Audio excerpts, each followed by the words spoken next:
I'll let her tell the story, but we were earnestly praying and interceding and asking God to spare her life, and God did. And Beth is going to share her version of that story, her testimony of how God brought her through that. So, Beth, you can come up and we'll have you clip this on.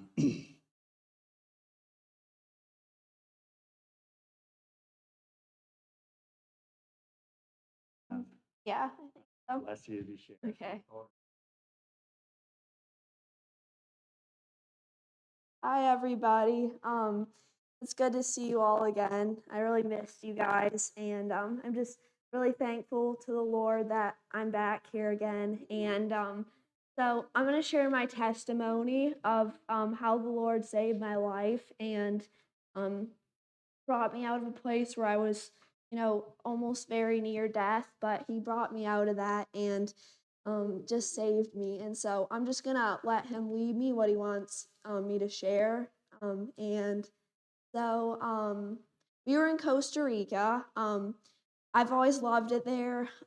We were there last year, and I don't know, it's just kind of my place. Like, I really loved it, and I just loved how the people are and just how everyone's really friendly and stuff. And so we were there last year, and I really wanted to go back. And just I love it. I'm an ocean girl. I love the ocean. I love looking over the horizon and wondering what's out there and what people need to hear the gospel. And so we were there for 2 weeks, and it was a lot of adventure. It was fun, like going in the ocean, and we went up in the jungle at one point. And so we went back down to the beach, and I was a little sad because I wanted to meet other believers, people who loved the Lord, and I wanted to meet missionaries and make connections down there. And I was really praying, like, Lord, please help me to meet people who love you and who want to serve you down here. So maybe someday if you leave me, I can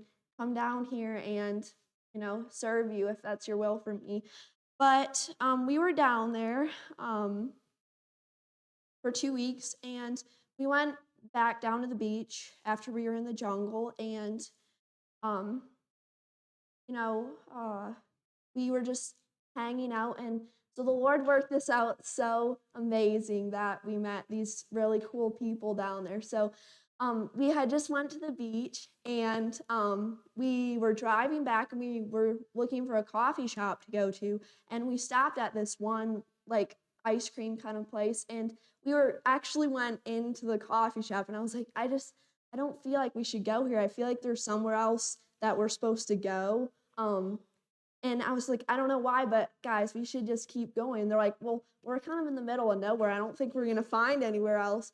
So we keep driving, and Mom's like, turn down that street. So we turn down, and there's a coffee shop, and it says, I think it was like the jalapeno eatery or something, and it says God bless on the window. And I was like, oh, I wonder if they're like believers. So we go in the door and like get our coffees and stuff, and Mom gets talking to the one boy that's in there and talking to him about stuff. And we were staying in another town, and we didn't know that it was a pretty dangerous town. And he told us, he's like, it's really dangerous. They're like, what are you guys doing there? And he's like, well, we have like Airbnbs and like a kind of like a surfing thing. And so Mom's like, oh, I'll go look at them. So we go and look at them, and we ended up staying there and like getting to know them, and they were believers. And the mom was Costa Rican, and then the dad was from the United States, and they were missionaries down there. And I don't know, it's just really cool how we worked it out, that we met them. And just I don't know, I just saw his like what he was doing like all through this. And we just were there, and I went down to the beach, and I sat on the sand, and something stung me on my leg, and I don't know if it was a bee or what it was, but it was one of the most painful things I've ever felt. And it really hurt, but it didn't swell or anything. So I was like, oh, I just kind of forgot about it and went back, and we went to church with them and just stuff like that. And we were playing games, and all of a sudden I started feeling weird. Like, I don't know, like I wasn't there, and like really weird. And I was like, okay, so I don't know what happened, if something happened out at the beach, or like if I don't know what happened, but I just was like, Dad, I go back in the house. I'm like, Lord, I'm really feeling weird. Like, please help me. I don't know what's going on. And so I walked back out to where we were playing games, and I was like, okay, I'm gonna pass out. So I passed out on the floor, and they all went around me and were like really scared because I just fell over, and they're like, what happened? Like, and um so anyways, that happened, and I was kind of out of it. And so, yeah, they helped us, and the Lord worked out because if we would have been by ourselves in that really bad town, I don't know what we would have done because we didn't know Spanish or anything, and they knew exactly where to take me, and they loaded me into the car, and I remember a little bit of this, and we were driving down the road, and at one point we almost hit like a crocodile that was going across the road, so that was kind of scary, I think, but I was out of it, so they took me to the clinic, and I don't know, I think they told me that I started having, like, seizures and stuff and, like, foaming at the mouth and stuff, and the doctor, came with me in the ambulance. I don't remember any of this, I think I was probably out of it, but, and it was, like, an hour and a half drive to Liberia, where we flew in, and, um, so anyways, we went there, and the hospital there was we got in, and I don't remember that night, they must have took me into the shock room and stuff, and, um, so anyways, we went there, and they were helping me and stuff, I guess, and I was doing a little bit better, and they put me out in the hallway and took all my stuff out and took me off the stuff they had me on, and I was just laying out there, and I'd come out of it for a little while, and, uh, I was just laying out there, and, uh there was people like screaming and yelling, and there was a line of like old people just lined up, they're dying and like yelling, and there was a woman in front of me that was like coughing, and um there was actually a guy behind me that had like um an IV or some kind of thing in, and they just had a bucket, and like all his blood and everything was just going in there, and someone had unaccidentally kicked it over, and it was just spilling all over the floor, and no one was cleaning up or anything. They were just walking around him, and there was this one man, and he was screaming. I knew a little bit of Spanish. I think he was dying. He was screaming like por favor, which means like please, and he was like grabbing at the sky, and like he was like so sad, and I was laying there, and there's like so much like darkness, and I just I wanted to tell him that there's hope in Jesus. You don't have to go to this terrible place. You can go to heaven, and but I was so sick I couldn't even move my arms or legs, and um I just had to lay there and listen to him scream, and then he was just gone, and he wasn't there anymore, and, um, it was, like, the worst thing because we know about Jesus, and we know that he can save us, and but he didn't know, and he looked so scared and so hopeless, like, "Where am I going?" Like, he was just gone, and I was laying there, and I forgot to tell you guys this, but that night that I first got sick, I was at the beach, and, um, I had been struggling before that a little bit with, just I wanted to be closer to the Lord, and I wanted to know Messiah more and his word more, but I doubted a lot, and, like, Lord, I can't see you, like, how do I know for sure that, like, heal and stuff, and I'm very, like, not, like, proud of myself for thinking that, and I didn't know what to do because I felt very, like, trapped. Like, I didn't know how to get out of that. I didn't wanna think that. I wanted to believe, like, with my whole heart, and so he showed me a picture I was on the beach, and it was sunset, and there was waves crashing against the shore, and the sun was setting, and there was a sailboat out there, and I don't know if it was a vision or what it was, but he showed me like him on the waves and like with his disciples and like in the boat, and he was like calling for me to come out and to follow him out on the waves. And I didn't know if I wanted to. I didn't know if I trusted him enough to follow him out on the waves and to trust that I'm not going to sink. Like, if I keep my eyes on him and I grab his hand, I'll be okay. But I was struggling with that. And when I was laying in the hospital in the hallway, I was just thinking about that. And I was like, at that point, I thought I was getting better, and I thought, I'm gonna be okay, like, but I was like, I can't go back to living this way, or I don't know, like, if I'm gonna make it. So I was like, okay. So I recommitted my life, and I just like, Lord, please forgive me for all my sins. I'm sorry. Like, I'm sorry for doubting in you, and I just want to trust you with my whole heart. And so I decided that I was like, you know what? I want to trust you and follow you from this moment forward. I don't want to be like this when I'm old and be scared and not have any hope. I want to put my hope and build my life on you. And so yeah, that's I recommitted my life to him, and I was just laying there, just listening to all that sadness and all the hard things, all the screaming, everything, and just laying there. But this perfect like peace came over me, and I was like, okay, like I think I'm gonna be all right.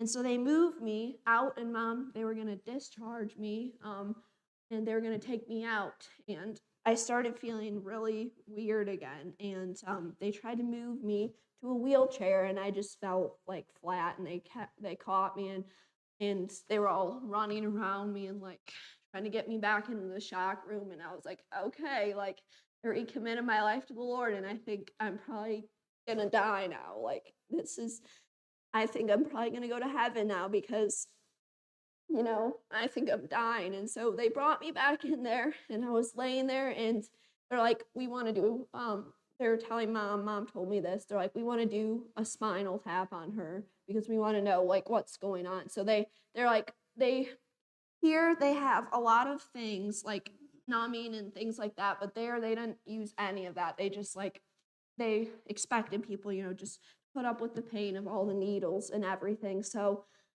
I was more awake then, and I would wake up, and they're like, hold still, like we're gonna like do this. I'm like, is it gonna hurt? They're like, yeah, it's gonna hurt. But then I started having a seizure again, and they put me under this drug, and I was out of it. But I don't know how I remember all this, but I do somehow. And I I was when I was under, I don't know if it was that or if something was actually happening, but that's when I was the closest to death. I was very close, I feel like, to dying there, and I didn't know like what was going on, and I there was like this tunnel. It was like purple, kind of like shiny, and I was like going through it, and like there was someone at the end, and I don't know still for sure who it was. I thought like, oh, this is Jesus, like I'm going to heaven, like he's waiting for me. But then as I got closer, I was like, okay, I don't think that's Jesus. I don't know who that is. But I thought I must be like dying. But then right before I got to the end, I went out, I got pushed out like a side door, and I woke up, and it was scary because they had me under something, and so I yeah, I woke up, and I was laying there, and you know, it was just it was very scary because I'd never been under anything like that, and I was like seeing double vision, and like sometimes I'd see four of like one person, and I just was laying there, and all these I don't remember what happened after that. I must have been seeing some stuff, but after I came out of the drug that they had me on, I kind of woke up.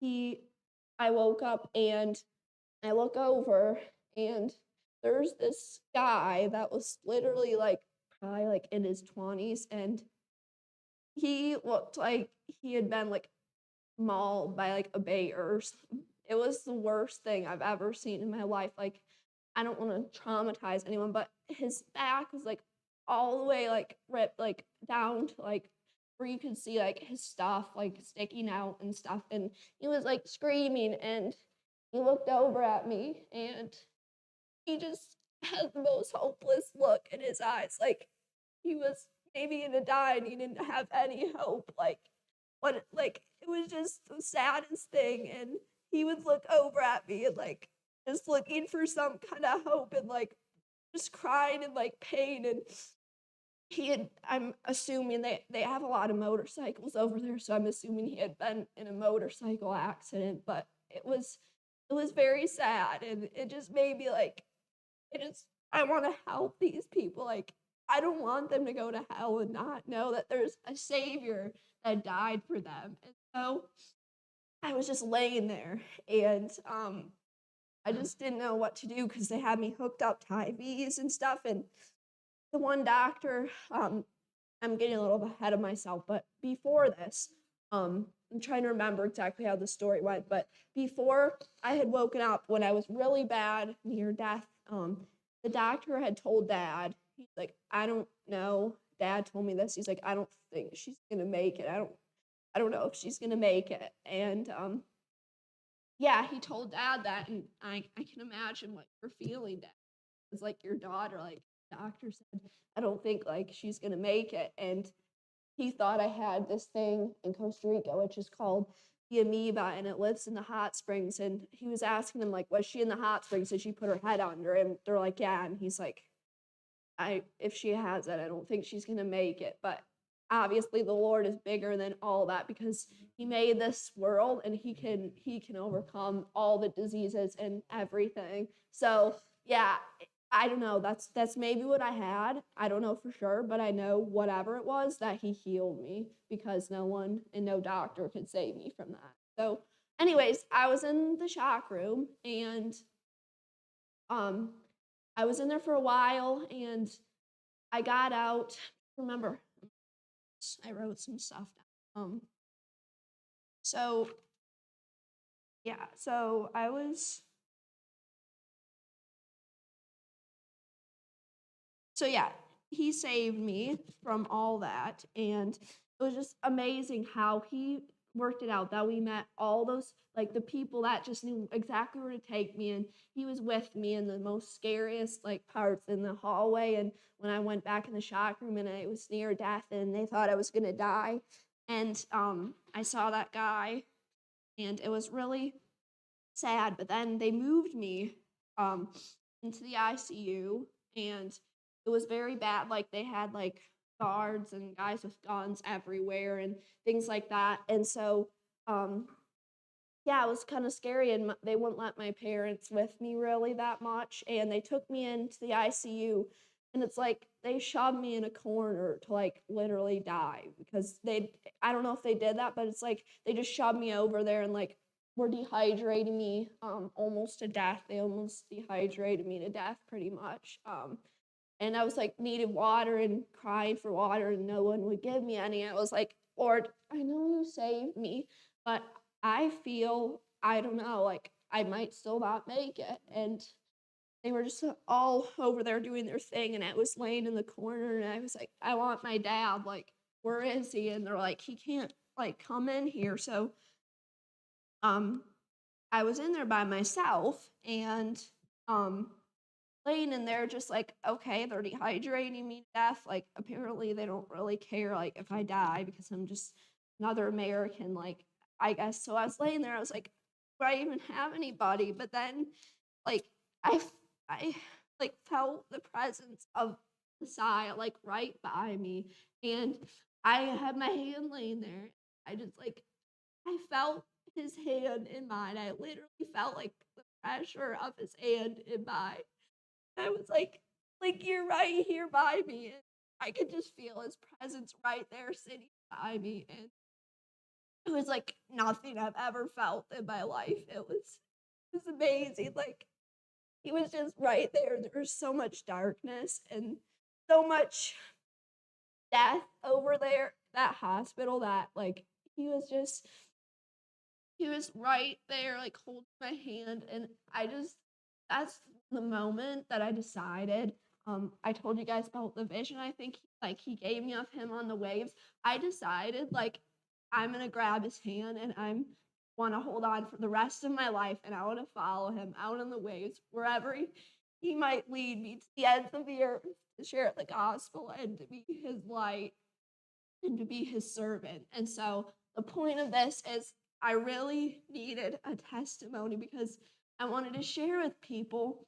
Um, I wanted to tell them how much like the Lord can do and how powerful he actually is. And myself, I didn't actually know myself until this happened, but now I realize that he can do anything and how powerful he really is. So my father is right there holding my hand, like, he never left me, he was with me, and I decided to follow him out on the waves and, like, be his true disciple all my life, and so that was it, and, I actually my grandma I was still in the ICU, I hope I'm not confusing you guys with all this, but I was in the ICU for still there, I don't remember how long exactly all this happened because I still have a little mixed up memory of all this, but, um, so I was still in there in the ICU, and my grandma actually passed away, like, I think a year ago, and, I really missed her, and I really wasn't I believe she was in heaven, but I didn't know, like, for sure if she was in heaven because I didn't know for sure if she was, like, an actual believer and stuff, but, um, Lord kinda gave me a picture as he was sitting there with me of my grandma, like, picking flowers and, like, putting them in her hair, and, like, he was so happy, like, smiling, and,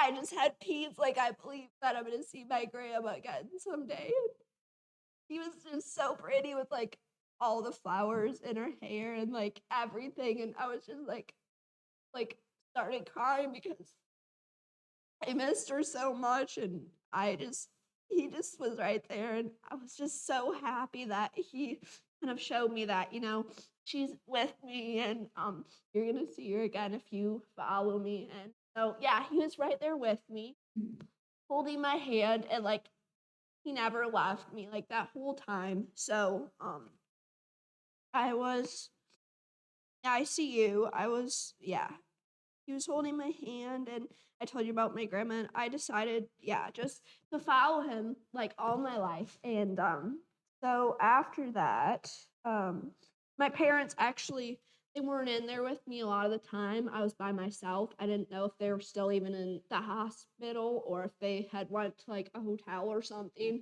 but I knew now that I wasn't alone because I knew that, that Messiah was with me and that he would never leave me, so yeah, so,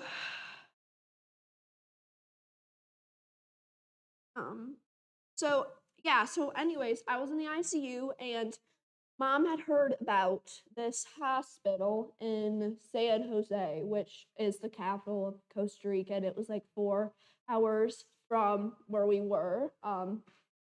And mom had heard about it and she was trying to get the doctor. She's like, I think I should take her there. And he's like, well, like he didn't want me to go, like he really wanted me to stay there. And I don't know exactly what was going on, but mom knew like she needed to get me out of there. So um yeah, she did, and well, I think I got out of there, and we had to get our own, like, ambulance. We had to, like, somehow get one, and, so they brought me in there, and at that point, I'd been feeling better since I was in the ICU, a little bit better, and so they moved me into the ambulance, and I was just laying in there, just mom's like, "Is it" she was all worried about how bumpy it would be and, like, all the way to San Jose, and, so I was in there, and, I was just laying in there, and that's when you guys were all praying, when you guys had, like, the prayer meeting here and you were all, like, praying and stuff.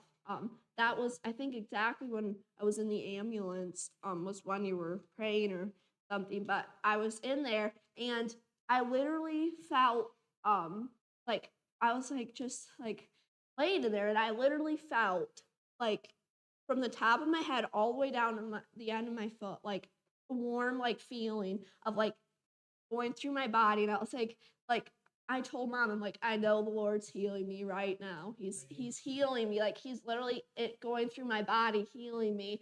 And he was literally went through my body and healed me like that. And I was just laying there, and mom had felt it too. We were in the ambulance, and we were in there. It was like a 4-hour ride, and it literally felt like 10 minutes. Like we got in, and at one point they switched me to another one, but it was literally like the Lord made it that it was literally like 10 minutes in there. And it was like 4 hours of like bumpy, like through the jungles, kind of like on a road, like bumpy, like it was insane though how he worked it out though that it was like 10 minutes, and that's like a miracle.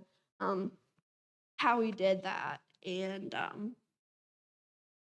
yeah, and I actually remember this. I got to tell the one paramedic, he was sitting there, and I just felt the Lord kind of tell me, like, you should tell him that Jesus really loves him and cares about him. And so I was like, I didn't know how to say that in Spanish, so I just used the phone and just used had mom use Google Translate or whatever it's called, and she said, Jesus loves you so much. And so we did it in Spanish, and he just like was so happy, and like he almost had like tears in his eyes, and he's like, muchos like gracias, like, and he was so happy that I would tell him that, because it's true. Like I just want to tell everyone that, because he died for every like man, woman, and child like on the whole earth. And I wanted him to know that, like, that there's a King of Kings that died for him, and he really cares about him.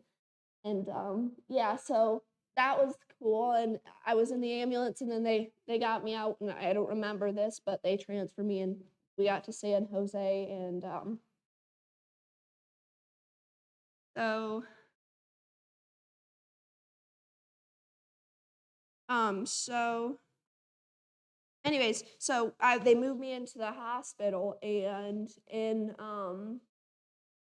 San Jose, um, they I was just laying in there, and like they were trying to figure out, like, doing so many blood tests with a lot of stuff, trying to figure out what was wrong with me, like what's going on here. And like so I was just laying there, and I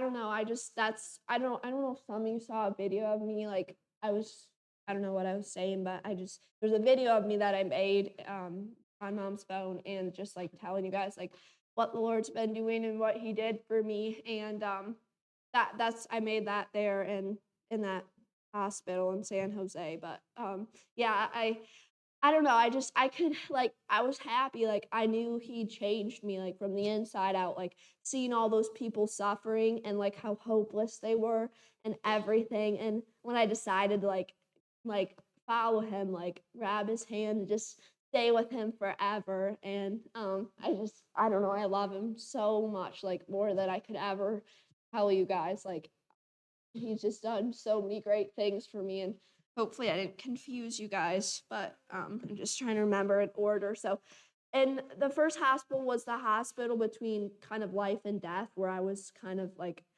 I was, kind of on an edge, and I was almost falling, like where I was gonna die. But then the Lord like grabbed my hand, and I just felt like he showed me, like, this isn't your time, like, I have work for you to do. So yeah, that's the hospital where he was really doing a change for me, and where he was really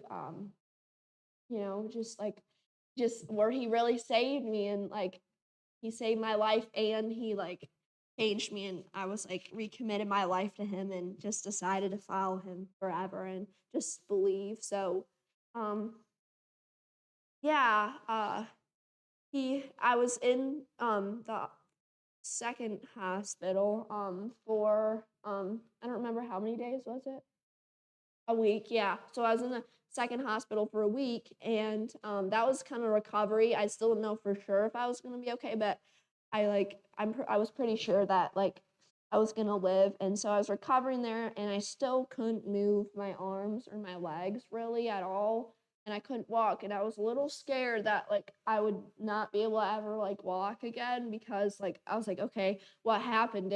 like, did this damage something in me that I'm never gonna be able to, like, walk again? But then I was like, Lord, I trust you. If you, like, want me to go and share the gospel, then I know that you'll get my legs and everything working again. So I just had to trust him. And, a lot of my life, I was very scared. One of my biggest fears actually was getting sick, like really sick in a foreign country and like being in a really bad situation. Like I was very scared of like seizures and stuff like that.